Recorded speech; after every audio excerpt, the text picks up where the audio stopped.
Mr Co-President Nigel Farage. Mr Juncker, as President of the Eurogroup, your detachment from reality is almost unbelievable. I mean, you're behaving like a political ostrich, pretending none of it's happening. You just told us a few moments ago that Greece fundamentally has no problems because she's a member of the Eurozone. I mean, it's just deluded. And you wrote recently that the Euro's 13-year history is a success story. Well, it's a very odd kind of success, isn't it? And actually saying that frankly beggars belief and I think hardly makes you credible.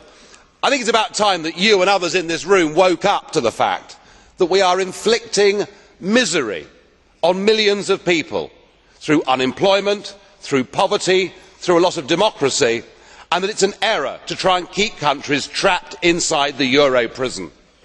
The recent proposal is that Greece should write down her debts by 50% and remain a member of the Eurozone. Surely, Mr Juncker, if that happens, the same would happen to Portugal and Ireland too.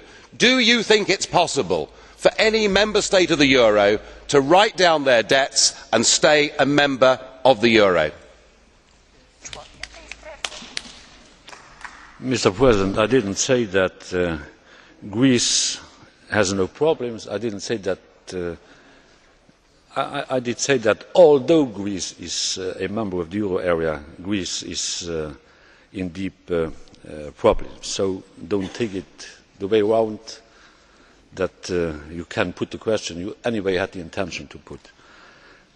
The second point, I don't think that it would be wise and useful for the President of the euro area to take part in all kinds of speculations of the nature of those you were mentioning in the third part of your question. Your second question was linked to my credibility, as far as I understood.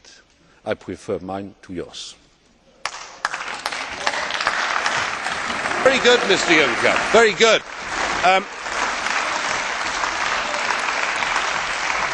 Interesting.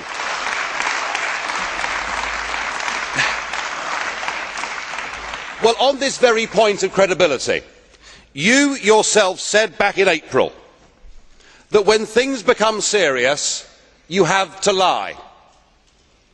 That is what you said back in April, and it seems to me that things are pretty serious and that, frankly, everything you say is a lie. The euro cannot and should not be held together under its current construction, and it's about time you admitted, you and all of you in this room, you've got this wrong, and countries like Greece need to be set free.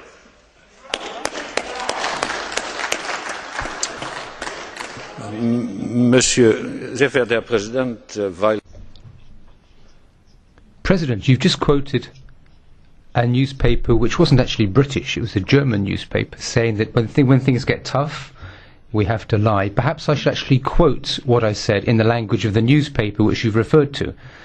The quotation was correct to some extent, but taken out of context. In Brussels, I was speaking to the pan-European movement. These are people who believe in Europe. We have to speak to them sometimes as well. In previous years, back in the days when I was just a European finance minister, every few months there was talk about valuing or devaluing currencies in the European currency system. So back then, we often used to emit on Sundays, for example, or just before the markets closed, and at such times it was very difficult for us to tell the truth. However, the mistake I made was that by trying to be honest, I actually used a form of words which paved the way to your supplementary question. Dziękuję. Kolega